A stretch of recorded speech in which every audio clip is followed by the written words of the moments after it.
哈，这里是菜鸟老田。怪物猎人世界，一款神奇的游戏，明明上1小时班都会累得要死，但是却愿意花一整天做同一件事，只为了刷到自己想要的东西。只不过当你刷到的时候，已经过去半个月了。我说的就是你，游戏时长上千小时的新时代赛博农民。希望你还能保留基础的语言能力，并且记得备份存档，不然你浪费的大几百小时，只能换来一个全新的开场 CG。谢谢你 ，Steam 云存档不仅毁掉了我400多小时的存档，还能让我再次体验到这游戏刚发售的时候的乐趣。我是真的很喜欢在1:1复建的澳大利亚带着一只会说人话的猫，守护和马奇诺防线一般坚固的生态系统。因为这个世界的生物群落和进化体系已经自由的和他们海地一样了。众所周知，霸王龙是会吐火的，鸟的排泄物是会爆炸的，岩浆里是可以存在鱼类的。至于双翼飞龙，它们已经在尽力的符合科学常识了。如果你偶尔能听到窗外有泼妇骂街，只要你没有误食菌类，那可能就发现了它们存活的证据。当然，一般情况下，这些生物基本上不会介意对面的生物是否比自己多呼吸了一口新鲜空气。只不过，如果有人这时候对他们丢了几颗石头，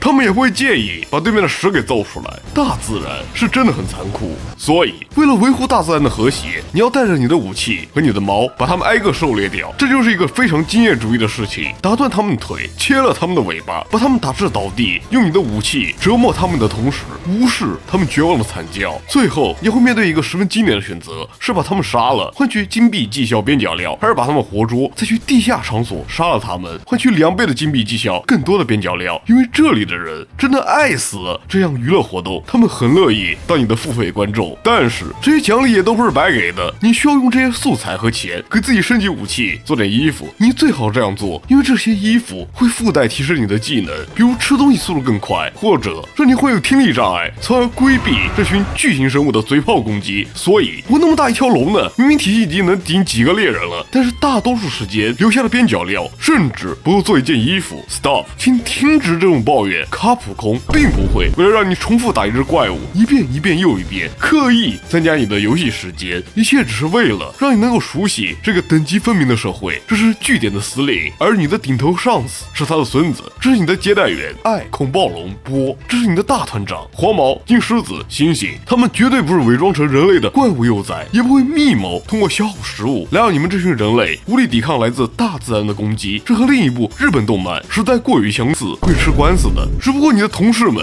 也就是据点里的大多数猎人，都是出色的美食家，80%的时间都在等待上菜，并且会支持你去为他们掰点龙蛋，搞点鱼肉来改善据点的膳食结构。而且你最好真的去做，除非你想变成隔壁只能吃团子的日本猎人。所以就算有一个巨大无比的盗版哥斯拉正在朝这里行进，就算这只哥斯拉都已经在喷射高温岩浆，随时都会毁掉这个大陆的生态系统，你也得让这群人吃饱，再去考虑这种生死存亡的问题。因为你是一个哑巴，你只有点头或者让他们看你脸色行事的权利，也就是你只有点头的权利。不用怕孩子们，我们只需要用木头建个围栏，然后派出我们的精锐猎人们，当然肯定包括你，给这只哥斯拉挤点黑头。实在不行，我们就搬出大炮和巨型钻头，向它展示一下热武器的含金量，然后就成功了。尽管这只可怜的老东西只是在找一个合适的坟头结束自己的生命，但我们依然坚持让它死远一点。那么危险解除了吗？解除了一部分。一群古龙突然出现，他们会带来各种天灾，因此为了生态与和平，我们需要一个在场最有精神的人陪同我们德高望重的大团长前去调查。是谁呢？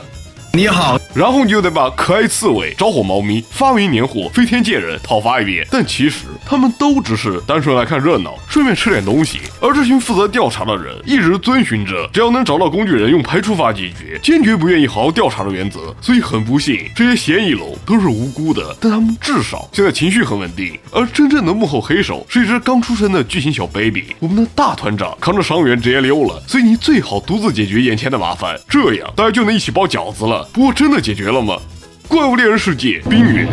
一个内容比本体还长的神奇 DLC， 这就意味着你必须得买下这个 DLC， 不然就会和 V-Game 玩家一样无法体验完整个游戏。你可以获得什么？一个钩爪。好游戏都有钩爪，可以让你飞到怪物身上，发动攻击把他们的肉质软化，或者用投射器全弹发射让他们撞墙倒地。虽然你大概率会因为这个幽默的瞄准系统勾不到你想勾的地方，又或者穿了一件和怪物皮肤颜色相近的衣服，完全不知道自己到底在他的哪个部位。虽然不合理，但是你最好还是跟着他们的思路走，除非你想在开荒的时候好好体验一下各个多动症超雄怪物的逆天肉质，因为他们真的可以做到，只要你不软化，白斩都可以让你弹刀弹到像挖矿一样。欢迎来到大师位。与此同时，一只白色的会吐息、会释放结晶的龙突然出现，你的上司认为这个龙很可疑，头顶怎么尖尖的？所以现在我们需要一位精锐的猎人前去调查。当然，你可能需要先打几只换了皮的新怪物来体验一下 DLC 数值的含金量。以前的咸鱼长出了脚，吐毒液的鸟得了尿分叉，会吐火的变成会放电的，会放电的现在会放毒了。单日血量快到2万的冰属性泼妇会带着她的好闺蜜一起向你发动音波攻击。如果你起床困难，我会建议你把她的叫声设成闹铃。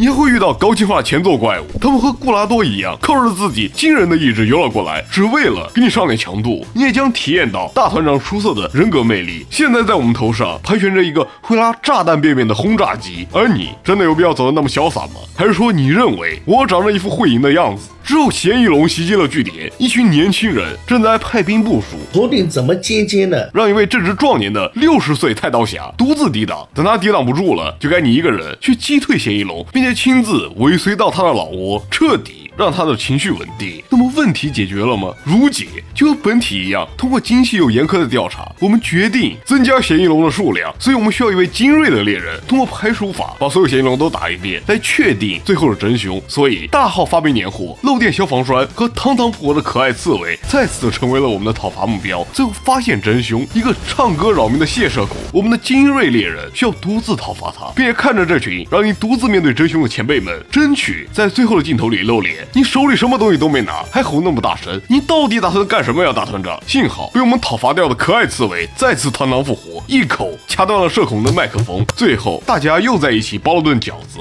那现在结束了吗？恰恰相反，这游戏才刚刚开始。你永远可以相信这群日本人给你找事做的能力，哪怕玩家没有需求，我们也会给你们创造需求。你需要更好的衣服，以及更多可以镶嵌在你武器和衣服上的珠子，把技能绑定到这些东西上，绝对是这个系列最天才的设计。不过冰原已经算是非常人性化了，毕竟你真的很难想象一个主玩冲枪的人在本体里就没见过炮术、铁臂这些珠子。直到现在，整个据点里最性感的2个 NPC， 技术班老爷子和炼金婆婆，一个能让你玩博兴哥抽票子，一个能让你用票子抽珠子。冰原发售前，我是没想过有朝一日能看到这些我需要的珠子，毕竟我已经缺珠子，缺到要用上位爆锤龙的装备打大师爆锤龙了。当然，制作组也没想到，现在玩家可以用自动脚本，每次都能猜中博兴哥的正确顺序。放心，总会有那些怎么样都出现不了的4级珠。只要你想充分发挥武器的真正实力，你该刷还是得刷。而且你不会真以为180要挖点矿就能做出来的便宜矿石武器就能让你通关整个游戏吧？你这个猎人等级就比大师等级高5级的速通2周目玩家。不，你得搞点更好的武器，因为我们主线其实是新手教程，后面还有更多更强的新怪物。而且你真的不想获得这把面板更好的太刀吗？你个2次元死宅，我们的游戏一共有14把武器，你真的不想试试别的吗？一旦你有了这种想法，那就又得开始选择一条武器升级路线，继续去刷那些已经打过了的怪物。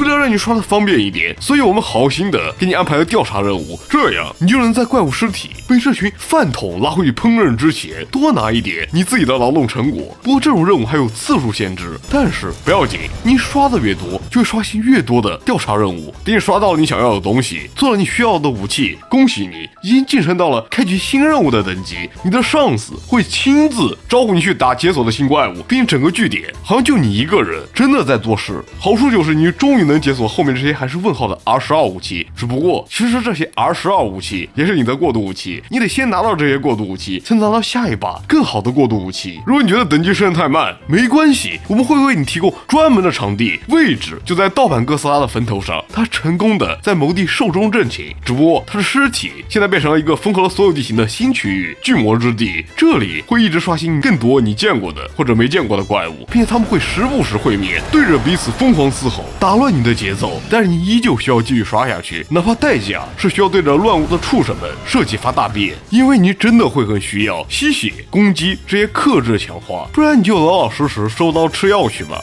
为什么你的素材是问号？因为你没把这个区域刷到应该刷到的等级，所以你要做的就是一直刷刷这个区域的怪，采这个区域的矿，直到刷到能让这些问号消失的怪物。这就是为什么我在这个档只有40多个小时的时候就直接开始做视频，因为我在5年前早就他妈大师200级了，所以我知道到底需要花多长时间。不过你也可以蹭你朋友的区域，是的，别忘了这是一个共斗游戏，一起狩猎那些到大10位、血量直接飙到上10万的怪是游戏的一部分，所以我们专门给你更新了2个主打组队合作的怪物。你现在能理解这个打完主线冲枪用了100多把的人为什么要退坑了吗？因为冲枪这把武器，只要你不是一个 bug 享受者，那就并不适合和别人一起联机。我龙一炮。